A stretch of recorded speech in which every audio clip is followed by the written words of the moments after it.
नमस्कार दोस्तों, inner light पर आपका स्वागत है। ये भगवत गीता का दूसरा अध्याय है। अगर आपने भगवत गीता पहली अध्याय नहीं देखा तो डिस्क्रिप्शन बॉक्स पर लिंक है। चलो दोस्तों, शुरू करते हैं भागवत गीता का दूसरा अध्याय, सांख्य योग। कभी कभी जीवन में एक क्षण ऐसा आता है जब सब कुछ हमारे सामने होते हुए भी हम कुछ नहीं देख पाते। मन प्रश्नों से भरा होता है, क्या सही है, क्या गलत, कर्तव्य क्या है और धर्म क्या। ऐसा ही एक क्षण आया था कुरुक्षेत्र की रणभूमि पर। धूल, शंख, रथ और योद्धाओं की गरज के बीच अर्जुन का रथ युद्ध के बीचों बीच खड़ा था।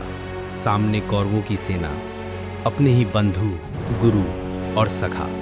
और उस पल अर्जुन का हृदय कांप उठा। मोह का क्षण। अर्जुन ने अपना गांडीव नीचे रख दिया। आंखों में आंसू थे और होंठ कांप रहे थे। वह बोला, हे माधव, मैं इन सबका वध कैसे करूं? ये मेरे पितामह भीष्म है, मेरे गुरु द्रोणाचार्य, मेरे भाई। मैं अधर्म नहीं करना चाहता। कृष्ण मौन रहे। उनकी आंखों में करुणा थी, पर मुस्कान भी, एक ऐसी मुस्कान जो सत्य के आवरण को चीरने वाली। वह बोले, पार्थ, तो जिस पर शोक कर रहा है, न वह मरता है, न तो उसे मार सका है। आत्मा न जन्म लेती है, न मरती। अर्जुन ने सिर उठाकर कृष्ण के मुख से निकलते शब्द केवल शब्द नहीं रहे, वे बन चुके थे ब्रह्म ज्ञान की ज्वाला। आत्मा का रहस्य। कृष्ण ने कहा, हे पार्थ, शरीर नश्वर है। जैसे मनुष्य वस्त्र बदलता है, वैसे आत्मा शरीर बदलती है। वो न जलती है, न कटती है, न सूखती है, न मिटती है। कृष्ण आगे बोले, जिसे तू मारना चाहता है वो कभी मरता ही नहीं, और जो मरता है वो तू नहीं, वो केवल एक शरीर है। ये शब्द सुन अर्जुन स्तब्ध रह गया। उसने पहली बार महसूस किया कि युद्ध केवल बाहरी नहीं, बल्कि आत्मा और अज्ञान के बीच का युद्ध है। कर्तव्य और धर्म का रहस्य। कृष्ण ने कहा, हे कुंती पुत्र, तेरा धर्म युद्ध करना है। तू क्षत्रिय है, तेरे लिए ये युद्ध ही तप है। यदि तू अपने कर्तव्य से पीछे हटेगा तो तेरे ऊपर अधर्म का दोष लगेगा। अर्जुन चुप रहा, पर उसका मन अब भी विचलित था।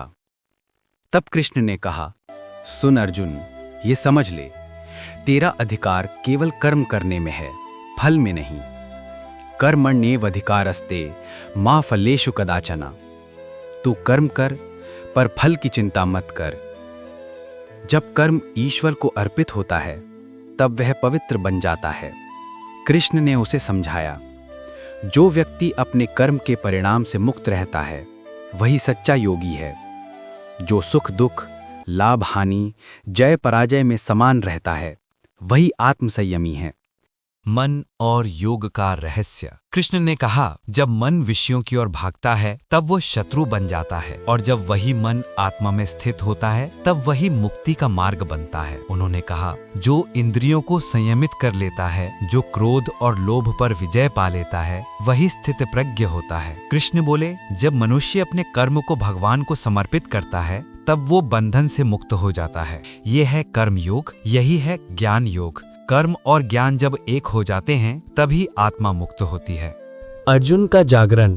अर्जुन की आंखों में अब भय नहीं था, वह अब युद्ध को धर्म के रूप में देखने लगा। उसने धीरे से कहा, हे केशव, अब मैं समझ गया। मेरा कर्तव्य ही मेरा धर्म है, आत्मा अमर है और कर्म कृष्ण मेरा बोले, मार्ग। उठो पार्थ, युद्ध करो। यह युद्ध केवल तीरों का नहीं, विचारों का है। जो मोह, लोभ और भय से लड़ेगा, वही विजयी होगा। अब अर्जुन के भीतर एक दिव्य शांति थी। वह जान चुका था कि यह युद्ध केवल कुरुक्षेत्र का नहीं, बल्कि हर मानव के अंतर क्षेत्र का है।